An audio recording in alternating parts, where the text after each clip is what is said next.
I was driving on I-90 through Ohio, on my way to visit family in New York, when I realized I was almost out of gas with no exits in sight.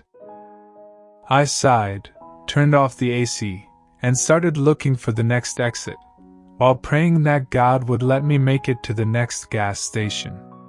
My car had just started beeping at me, because the gas gauge was under the empty line when I saw an exit. It didn't have one of those signs telling me that there was gas, lodgings, food, etc., but I didn't have a choice. I drove up the exit ramp and turned right towards some cornfields. I finally found a little town with a beautiful BP sign right in the middle, and I coasted in on fumes.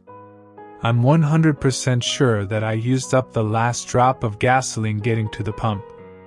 It did seem weird to me, though, because I usually get about 350 miles on a full tank of gas, and I was sure I hadn't driven that far, so I filled up and asked the cashier if there was a mechanic nearby. There was. His shop was directly behind the gas station. After a brief conversation with the mechanic, I handed over my keys and went off down the block to the local mom and pop restaurant, where I had a delicious meal and sat reading for a while. The mechanic had told me that it would be a few hours before he would know anything, so I had plenty of time. It was such an idyllic little town that I decided to see if there was a park within walking distance. I was thrilled when the waitress told me that there was a playground with some shade trees a few blocks to the east. I picked up my book and the styrofoam cup she'd put my iced tea and then headed to the park.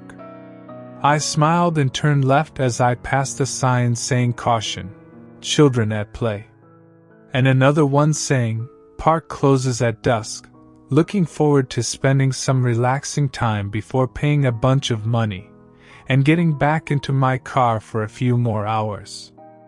It was a beautiful Saturday afternoon, so I expected to see kids playing when I got to the playground, and I wasn't disappointed. When I got there, I saw all the typical equipment ringed with benches and surrounded by a chain-link fence. There were probably 15 kids running, climbing, and swinging inside the playground, so I sat on one of the benches under a tree and watched the kids play.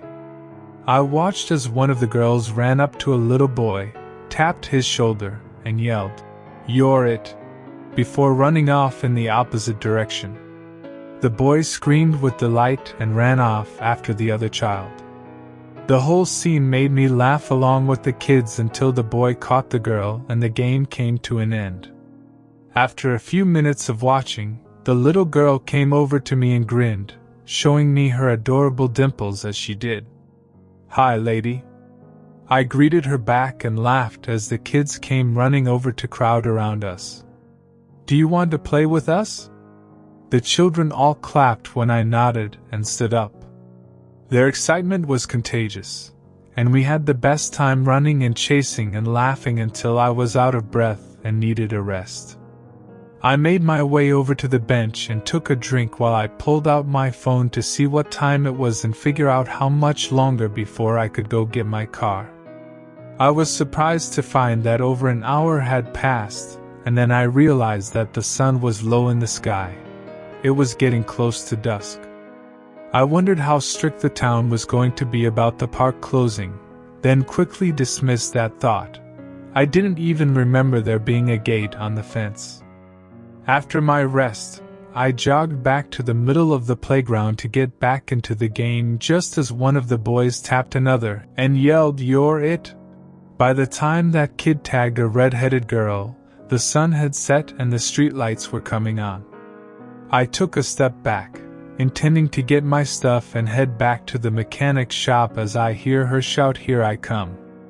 I paused for a second because that didn't sound like the voice of a little girl at all. After a glance back over my shoulder confirmed that nothing seems to be unusual, I continued on my way to scoop up my things, and then I heard a scream. I immediately turned toward the sound and I saw the red-headed girl on top of a smaller boy, her face pressed to his neck. I ran over to try to break them apart, and was shocked when I saw blood on the boy's shoulder and the girl's mouth. I yanked the girl away from the boy scolding her, asking what on earth she was doing. As I picked her up, another kid ran close to her and I saw her hand flash out as she grunted, "You're it?" The grin on the face of the other child was wrong, very wrong. It was too white and too pointed and too predatory. I dropped the girl who ran away laughing and turned to run to the fence, hoping I could make it to the exit fast enough to avoid getting tagged by the boy with the shark smile. I don't know why I thought getting out of the playground would make me safe, but that's where my mind went, so my body followed. I weaved around a few children on my way across the playground, almost falling over when one of them ran into me, and then I tripped on a stone and crashed into the fence near where I had entered the playground. I was shocked to find that there was, in fact, a gate and it was locked. I couldn't get out, and I didn't know what the kids might be capable of if they tagged me. So I ran. I followed the perimeter of the fence, hoping for a way out, an opening in the fence or a hill where the fence wasn't quite so high or something like that. I could hear another child screaming and then there was sudden, deafening silence. When I looked over my shoulder, the children were nowhere to be seen. I picked up my pace, grateful for my years of daily running which kept me from being out of breath because panting would prevent me from hearing the occasional skittering behind me. As the stars came out, I heard a chorus of "Tag! You're it!" as the children tagged each other, then screams. Another glance over my shoulder showed me that the kids were tackling and biting each other. The tacklers were lapping at the blood from the wounds until the tackled kid escaped and chased down another kid. I made it back around to the locked gate, and I thought that the kids had forgotten about me until I saw the kid with the shark smile running my way, still grinning. So I tossed my bag over the fence and started climbing. It shouldn't have taken me as long as it did to get over a playground fence, but it took long enough that the kid was able to grab my ankle and bite my calf. I screamed and kicked downward, dislodging the teeth and feeling a chunk of flesh rip away. I was glad for the lock on the gate when I flipped over the top of the fence and dropped to the ground. When I made it back to my car, the mechanic tended my wound and tooted at me. "Stayed in the park after sunset, did ya? You're a lucky one. Next time, pay attention to the signs, jackass." It's been a couple of weeks since then. Of course, no one believed my story. I have a plan, though. I've invited my sister to visit me for a while and we will be driving back through that little town. I'm going to definitely pay attention to the signs and be outside the park before the sun goes down.